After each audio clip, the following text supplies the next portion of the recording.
Hello guys, and welcome to this video where I'm going to be showing you how to update your information on Payoneer.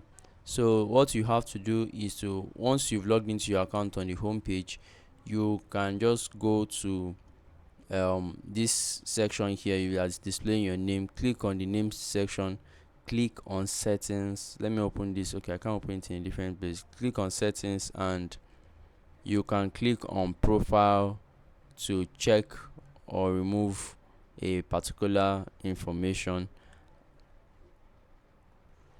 So you can click on the profile setting here to edit your information. You can click on edit to edit any of this information.